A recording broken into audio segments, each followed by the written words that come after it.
Today, I'm doing something I have never done before. I'm going to this woman's prison in upstate New York to talk with a woman who confessed to hiring a hitman to kill her daughter's former boyfriend. What made her do it? And what is life like now for her and her family? Today, I'm going behind bars. The 2014 headlines were both eye-catching and head-scratching. Melisa Schonfield, a 57-year-old wife, mother, and grandmother, accused of hiring a hitman to murder the father of her young grandson. Cops claimed the social worker, who was married to a dentist at the time, met an undercover detective at a local Walmart parking lot and offered up $5,500 down payment, half of the agreed-upon $11,000, to end the life of the man she says was abusing her then 31-year-old daughter and young grandchild, allegedly instructing the pretend hitman to throw the father's body to the alligators. Schonfield was pulled over minutes after leaving the lot and arrested, leaving her daughter with regrets. She wouldn't be where she is if I didn't have a relationship with someone who was not a safe choice. In 2015, after pleading guilty to second-degree attempted murder, Schonfield would be sentenced to 5 years in prison, where she still remains. No longer married and separated from the daughter and grandchild she sought to protect. I want my mom released. I wanted her released from the very beginning. My mom's not a bad person. She kind of fought with her heart and trusted the wrong people. It's long overdue for her to come home. I must admit that when I met Melisa in prison, I was surprised. She seems like a typical mom, actually like a grandmother, which is what she is. But when this story first broke, it shocked everyone, especially those who knew the family. Joining us now, investigative correspondent Marsha Gavacampo, who has covered this story extensively. Can you describe the family at the time of Melisa's arrest? Yeah, this family, Dr. Oz, is the last place where you would expect to find a murder-for-hire plot. The husband, a prominent dentist. Melisa was a social worker whose job it was to help people. These were respected and well-liked members of the community, and they had a beautiful family, a grown daughter, a grandchild. But clearly, there was this hidden, darker side of alleged abuse that very few people knew about. Yeah. During my interview with her, you're going to hear it in a second, she said that this could happen to anyone. I want you to remember that. Melisa Schonfield, there was one question that continued to haunt me. How did she end up here? This is a first for me. I've covered the events leading to crimes and the aftermath, but I've never been inside a prison to meet a criminal, to see what it's really like to be in prison. There are no cell phones allowed, no electronics, just the minimal equipment for my crew. Melisa, thank you for spending some time with me. And I've got to say that when you think of, at least when I think of a person in prison for hiring a hitman, you're not what I would imagine. A grandmother's not what pops into your mind. You must hear that, I would hope. All the time. The thought of taking somebody's life, I still can't wrap my brain about where I was. I just think it was total desperation. And not being able to see that there were any other choices, because I couldn't see any other choices. So can I get into how this all came down?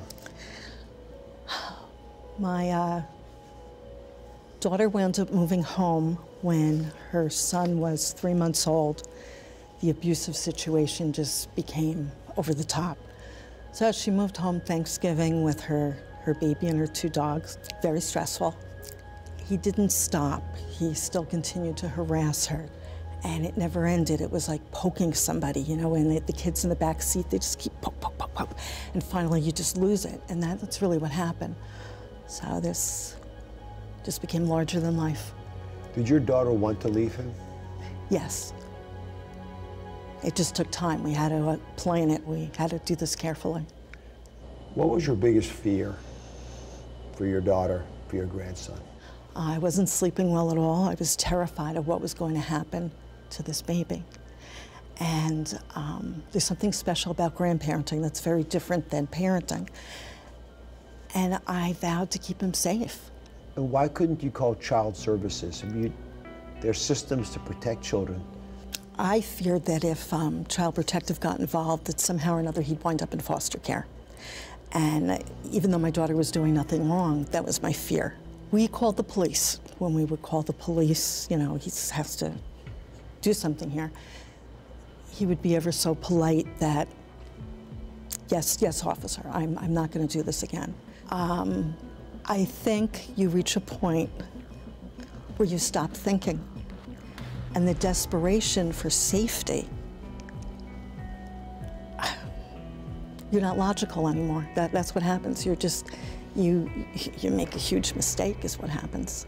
When was the first moment you actually thought about hiring a hitman? When my husband came into the bedroom and said to me, this has to end. And what about that comment made you think about a hitman, about killing this person? It's the way he said end, and it was enough. There was no other way to make him stop in my mind at that point. It's subtle, but you hear it in her voice as she tries to make sense of what went down. I don't know how many of you have experienced this in their lives. You've made a bad mistake and you try to figure out what, when you dissect it, could explain it. And I began to appreciate she had fear. She obviously had not been taken care of when she was a young woman, and she wanted to be a better mother than she thought she had. And it led to an inexcusable error. Yeah. So Melisa had never been in trouble before, just so you're all clear on this, to our knowledge. Yeah. And you covered these crime stories for years. You've dealt with a lot of criminals. How common is it that someone who's never crossed the border between honesty and illegal activity does something like this? How does someone like her do something like this? Yeah, when we see crimes like this, they're almost always either a crime of passion or a crime of protection. Someone who has no criminal history, someone who is not a criminal, is doing something like this because they feel they have been pushed to the edge. And it's interesting because in the interview, you hear her say she thought her grandson would go to foster care. This was a woman who worked as a social worker. So you've got to imagine she's seen these things happen over and over again, and she's thinking, could this happen to my family?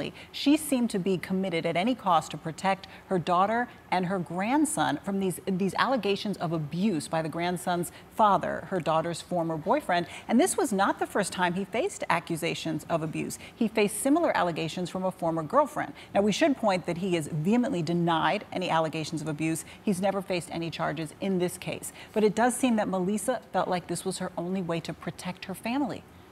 I just want to point something out. Again, there have never been any charges filed against the boyfriend, but this is not really about him. It's about the fact that she felt, and she's inside the system, she felt the system wouldn't protect her and her daughter, so she had to do it.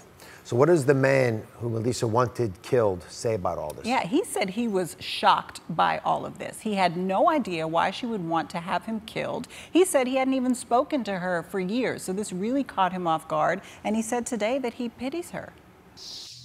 How did you find this hitman, the person you were going to hire? I'm a therapist. I was a therapist. And there was somebody who was thrown out of a government agency saying that he had bipolar disorder and he had a bunch of weapons that he wasn't supposed to have. And in time we learned that he did not have bipolar disorder. In fact, it was a seizure disorder. So he was grateful to be able to get off a lot of the meds he was on. And he said, if there's anything you ever need, just ask me. So I didn't know anybody to do this. How do you find somebody? I have no idea what you do.